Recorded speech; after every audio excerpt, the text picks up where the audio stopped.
ጥያቄያችን ትክክል ነው። ለፍትህ ነው የምንታገለው። ጣልቃ ትግቡ ወይም ምርዱን ማለት ብቻውን አሁን ባለው አሰላለፍና ዓለም አይሰራም። ዓለም ፍትህ ላይ አይደለችም። ማን ምን ይሰጠኛል፣ ምን እሰጠዋለሁ ላይ ነች። ትስስሩ በጥቅም እንጂ በፍትህና በዲሞክራሲ መሆኑ ካቆመ ከራርሟል። አማራን ፈጽሞ ለማጥፋት ስልጣኑን ለማስቀጠል የማይፈነቅለው ድንጋይ የሌለው አብይ አህመድ ባልበላው ጭሬ ልበትነው ባዩ አብይ አህመድ በዚህ የአማራ የነጻነትና የህልውና ትግል ላይ የውጭ ኃይሎችን በቀጥታ ወይም በተዘዋዋሪ ከጎኑ ተሰልፈው እንዲዋጉ እያደረገ ነው። ከጎኑ እንዲሆኑም በተለያየ ስልት እያሰራቸው ይገኛል። ከምስራቅ አፍሪካ ላይ አይናቸውን ነቅለው የማያውቁት ሀያላንና ባለጸጋ ሀገራት አሁን ግን እግራቸውን ነቅለው ጓዛቸው ሸክፈው እየገቡ ነው። በምስራቅ አፍሪካ ላይ ያላቸውን እቅድ ለማሳካት ተቀዳሚ ዓላማቸውና አጋር ማድረግ የሚፈልጓት ሀገር ደግሞ ኢትዮጵያ ናት። ይህን ፍላጎታቸውን ጠንቅቆ የተረዳው አቋምም ንቃትም ብቃትም የሌለው አብይ አህመድ ለሰይጣንም ለመላእክትም የሚለላከውና የሚያገለግለው አብይ አህመድ ስልጣኑን ለማስቀጠል ሲል የሁሉም ወዳጅ የሁሉም አገር ስትራቴጂያዊ አጋር ለሁሉም ጠቃሚ መስሎ ፍጹም ተቃራኒ ከሆኑ አገራት ጋርም ይሰራል። ከሁሉም ድጋፍና እርዳታ ለማግኘት ለሁሉም ይለላካል። ከቱርክና ከእስራኤልም ከራሽያና አሜሪካ፣ ቻይናና ህንድ፣ ከኤሜሬትና ከሳውዲም ከሁሉም ዶላርና መሳሪያ ይቀፍላል።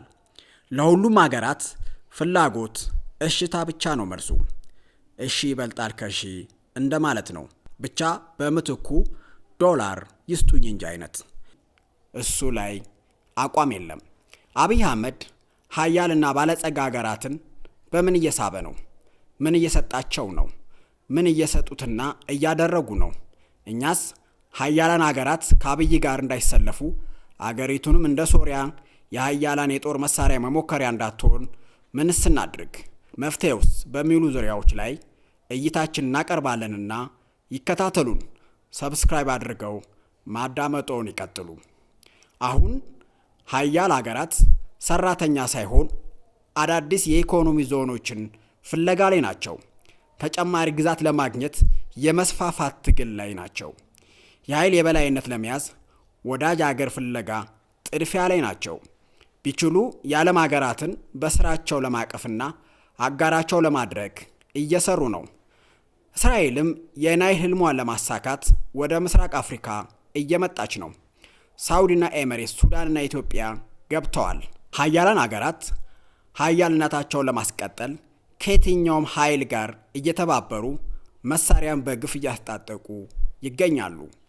የበላይነታቸውን ለማስቀጠል ለአጋር ሀገራቸው ጦርና ስንቅ ማቀበል ላይ ናቸው። ስለ ፍትህና ዲሞክራሲ መጠየቅ አቁመዋል። ይህንን በሚገባ የተገነዘበው አብይ አህመድ የሀገረ ኢትዮጵያ ማዕድንና አፈርን በመስጠት እንዲሁም ካላት ጂኦ ስትራቴጂክ አንጻር ሀያል ሀገራትን እያማለለ በምትኩ አማራ ላይ የሚያዘንበው መሳሪያ ለማግኘት እየጣረ ነው እና ይህ የውጭ ሀያላን ሀገሮች በስንቅ በትጥቅ የተሳተፉበት በትጥቅም የተሳተፉበት ያሉና ወደፊት በግልጽ እጃቸውን አስገብተው ወታደሮቻቸውን የጦር መሳሪያ አስይዘው እንደሚመጡ ነጥቦችን ገጣጥመን ሙሉ ምስል እንሰጣቸዋለን። በመጨረሻም ፋኖና አማራ ምን ማድረግ እንዳለበትም እንጠቁማለንና እስከ መጨረሻዋ ደቂቃ አብረውን ይቆዩ። ፈቃደኛ ከሆኑ ደግሞ ሰብስክራይብ ቢያደርጉም ደስተኛም ነን። ከኢንዱስትሪ አብዮት በኋላ ምስራቅ አፍሪካ የሀያላንና የባለጸጋ ሀገራት ትኩረት በድጋሜ ስባለች። ሳውዲና ኤሜሬት የሱዳንን መንግስትና ህዝብ እንዲሁም መሬት ለሁለት ተካፍለው ለተከፈሉ የመንግስታት ኃይሎች የጦር መሳሪያ በነፃ በመስጠት በምትኩ የሱዳንን ለም መሬት እያረሱና እያሳረሱ መሆኑን ስናይ ጥቅሟ እንዳይቀርባት ብቻ ለሱዳን ፈጥኖ ደራሽ ኃይል ሁሉን አቀፍ ድጋፍ የምታደርገው በኢትዮጵያ በግብርና በወርቅ በግንባታ ላይ እየተሳተፈች ያለችው ኤሜሬት አማራ ትግል ላይ እጇን አስገብታ ጥቅሟን ለማስቀጠል እየሰራች ነው። ይህ ጥቅሟ እንዳይቀር ኢትዮጵያ ውስጥ ያሉ አፍቃሪ አረብ ውሃቢያን ሙስሊሞችን በቀጥታ በማሳተፍ እንደምትገባ ይጠበቃል። በስውር ውሃቢያንን እያደራጀች እንደሆነ መረጃዎች አሉ።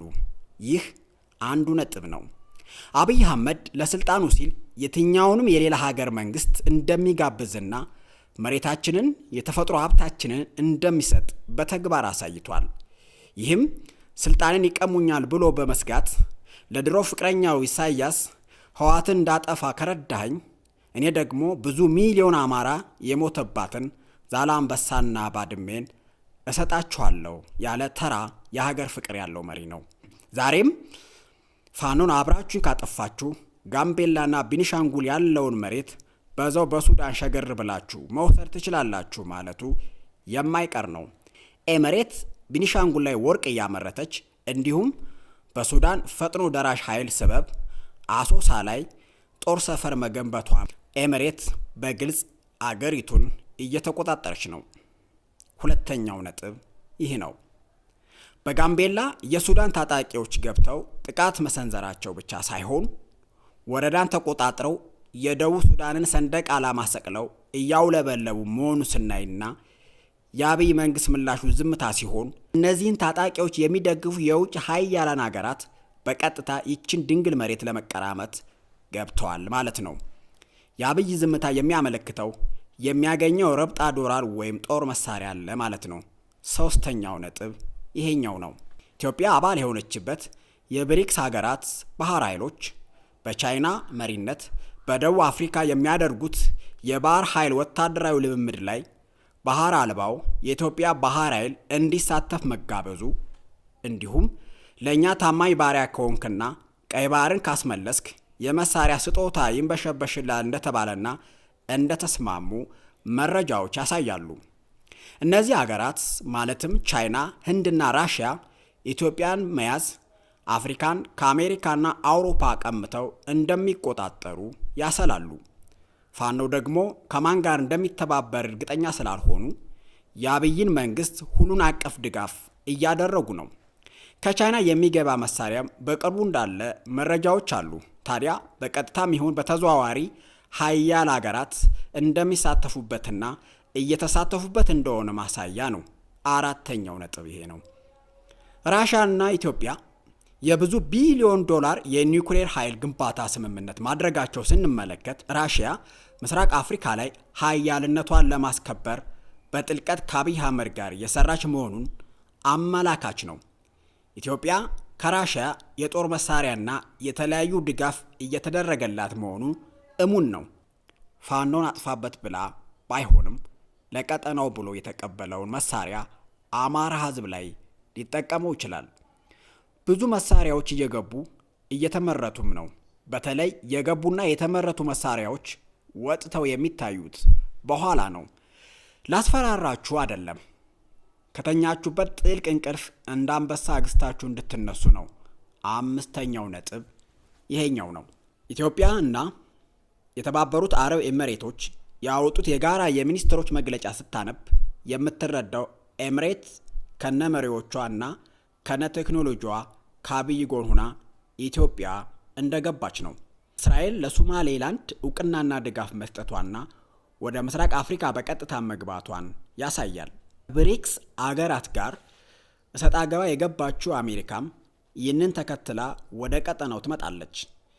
የአሜሪካ የበላይነትን ለመግታት የሚፍጨረጨሩ ቻይናና ራሽያ፣ ህንድ ደግሞ ኢትዮጵያን በተዘዋዋሪ ለመጠቀም መሞከራቸው አይቀርም። ለዛ ደግሞ ምን እንደሚሰጡትና ምን እንደሚያደርግ ሳይታለም የተፈታ ነው። ምን ላይ ይውላል የሚለውን የምናየው በኋላ ነው። ስድስተኛው ነጥብ ህንድም ብትሆን ከአብይ አህመድ ጋር በግልጽም በድብቅም ብዙ ግንኙነቶችና ስምምነቶች እያደረገች ነው። ቻይና፣ ህንድ፣ ራሽያ ኢትዮጵያ ላይ አይናቸውን ጥለዋል። ምስራቅ አፍሪካን ለመቆጣጠር ኢትዮጵያን ለመጠቀም እየሰሩ ነው። የትኛውም ሀገር ጥቅመኛ መሪ ይፈልጋልና አብይ አህመድ ምስራቅ አፍሪካን የጦር ቀጠና ለማድረግ ለአሸናፊው ሀያል ሀገራት ለማስረከብ የተቀመጠ የተላከ ቅጥረኛ መሪ ነው። ቻይና በመግለጫዋ ላይ የኢትዮጵያ መንግስት ከቅርብ ዓመታት ወዲህ በአጽንኦት እያነሳ ያለው የባህር በር ተጠቃሚነት ጉዳይ ከቀጠናዊ ትስስር ጋር አያይዛ ጠቅሳለች። የቀጠናው ሀገራት በተለያየ መስኮች የግንኙነት ትብብርና የአፍሪካ ውህደት ለማጠናከር የሚከውኑ ተግባራትን እንደምታበረታታ አስታውቃለች። እስከ 400 ኪሎ ሜትር የሚምዘገዘግ መሳሪያም ቃል ገብታለች። 7ኛው ነጥብ ብለን እንዝለለው። ግብጽ ከሱዳን፣ ከኤርትራ፣ ከጅቡቲ፣ ከሶማሊያ፣ ከቱርክ፣ ከሳውዲ ጋር ሆና ኢትዮጵያ ለመክበብና ቀይ ባህር ለመቆጣጠር መጣሯ በኤሜሬት፣ በእስራኤል፣ በቻይናና በህንድ በመልካም እየታየ አይደለም። ስለዚህ ከአብይ ጋር እየተጀናጀኑ ያሉ ሀገራት ለአብይ ምን የሚያበረክቱለት ይመስላችኋል? የተበረከተለትን በመጀመሪያ ማን ላይ ይሞክረው ይሆን? 8ኛው ነጥብ ከህንድ ጋር ግጭት ውስጥ የገባችው ፓኪስታን ለሱዳን የ1.5 ቢሊዮን ዶላር ዋጋ ያላቸው የጦር መሳሪያዎች ልታቀርብ ነው። ህንድ ደግሞ ምን ልታደርግ እንደምትችል ከላይ ዘርዘር ያለው። ፓኪስታን ለሱዳን የጦር መሳሪያዎችና ጀቶችን ለማቅረብ የ1.5 ቢሊዮን ዶላር ስምምነት ለመፈጸም መቃረቧ ተነግሯል። በስምምነቱ መሰረት ፓኪስታን ለሱዳን 200 ድሮኖችን ጨምሮ ዘመናዊ የአየር መከላከያ ስርዓትን ታቀርባለች ሲባል ሌሎች ተዋጊ አውሮፕላኖችም ትሰጣለች። የፓኪስታን የጦር መሳሪያ ስምምነትም የፈጥኖ ደራሽ ኃይሉ ያለውን የአየርና የድሮን የበላይነት ለመመከት ይረዳዋል ተብሏል። በኤሜሬት የሚደገፈው ፈጥኖ ደራሽ ደግሞ ከኛና ከኤሜሬት እየተሰጠው ነው። ሱዳን መሳሪያውን የምትገዛበት ገንዘብ ከሳውዲ አረቢያ አግኝታ ሊሆን እንደሚችል ሲጠቆም ምንጮች ስምምነቱ እንዲሳካ ሳውዲ አረቢያ ማደራደሯን ገልጸዋል። ሱዳን ውስጥ የሚጠዛጠዙ ሳውዲና ኤሜሬት ኢትዮጵያም ገብተው ሊጠዛጠዙ ነው። ሌላው ነጥብ ደግሞ የሱዳን ወታደራዊ ኃይል ጎረቤት ሀገራት በሱዳን የውስጥ ጉዳይ ላይ እጃቸው እንዳያስገቡ ማስጠንቀቁ ነው። ከሱዳን ፈጥኖ ደራሽ ኃይል ጋር የለየለት ግጭት ውስጥ የገባው የሱዳን ወታደራዊ ኃይል በኢትዮጵያ አዋሳኝ ላይ የሚገኘውን ተፋላሚው ለመከላከል ዝግጅቱንም ገልጿል። በኤሜሬት የትጥቅ የስንቅ ድጋፍ የሚደረግለት በጀነራል መሐመድ ሐምዳን የሚመሩት የሱዳን ፈጥኖ ደራሽ ኃይሎች በኢትዮጵያ በቤኒሻንጉል ጉሙዝ ክልል በአሶሳ አቅራቢያ 2 ጦር ሰፈር መመስረቱ እንዲሁም ወታደራዊ ተሽከርካሪዎች፣ የተለያዩ ጥይቶችና የጸረ ድሮን መሳሪያዎች በአሶሳ በኩል ለፈጥኖ ደራሽ ኃይሉ እየገቡ መሆናቸውን የገለጹት እነዚህ ባለስልጣናት ጨምረውም ጉዳዩን በበላይነት እየተከታተሉ ያሉት ጀነራል ጌታቸው ጉዲና መሆናቸውንም ለአልጀዚራ ገልጸዋል። እንዲሁም የኢትዮጵያ መከላከያ ኃይል ከፈጥኖ ደራሽ ኃይሉና ከኤስፒኤልኤ ወታደራዊ ክንፍ ጋር የመረጃ ልውውጥ ጥምረት ፈጥረዋል ብለው በውጭ ሚዲያዎች ዘግበዋል። በአሶሳ ለከተመው 20 ሺህ የሱዳን ፈጥኖ ደራሽ ወታደሮች የሚያስፈልጉት ወታደራዊ ቁሳቁሶች በሶማሌላንድ በርበራ ወደብና በኬንያ ሞምባሳ በኩል አድርገው ወደ ኢትዮጵያ እንደሚሻገሩለት ጨምረው አስታውቀዋል። ያ ማለት ኬንያም እጁ አለበት ማለት ነው። ከዚህ በመነሳት የጀነራል አልቡርሃን ጦር ኃይል በምስራቃዊ የአገሪቱ ክፍል አዲስ የጦር ግንባታ ለመክፈት በዝግጅት ላይ መሆኑን የገለጹት እነዚህ ባለስልጣናት በሌላ በኩል በኤርትራ ውስጥ አዲስ ወታደራዊ ካምፕ ለማቋቋም እንደታቀደም አስታውቀዋል። ያ ማለት የውጭ ኃይሎች ኢትዮጵያ ምድር ሊጠዛጠዙ እያሟሟቁ ነው ማለት ነው።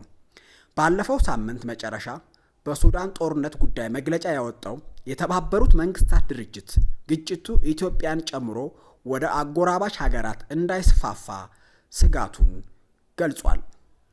በጉዳዩ ላይ አስተያየታቸውን የሰጡት አንድ የዓለም አቀፍ ሕግና ዲፕሎማሲ አዋቂ ግን ኢትዮጵያ በጎረቤቷ ሱዳን ጉዳይ የገለልተኝነት ሚናዋን ብትጫወት አዋጭ ነው ማለታቸው ተገልጿል። ይህ በአሶሳ አቅራቢያ የተገነባው ማሰልጠኛ ተቋም በጨፍጫፊው አብይ አህመድ ሙሉ ፈቃደኝነት እንደተገነባና በአልቡርሃን ኃይል ላይ በመተማ በኩል ግንባር ለመክፈት ታስቦ እንደሆነ በወቅቱ መዘገቡ ይታወቃል።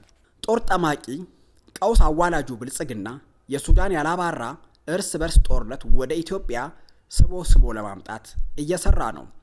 ይህ ጦርነት የሚካሄደው ደግሞ መተማ አካባቢ ነው። ያ ማለት የአማራን አቴንሽን ለመስረቅ ይጠቀሙበታል ማለት ነው።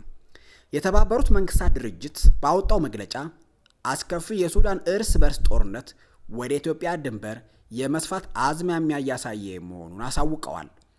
ኢትዮጵያና እስራኤል በቀይ ባህርና በቀጠናው የጸጥታ ጉዳዮች ላይ በጋራ ለመስራት ተስማምተዋል። ይህም ሌላ መዘዝ ነው።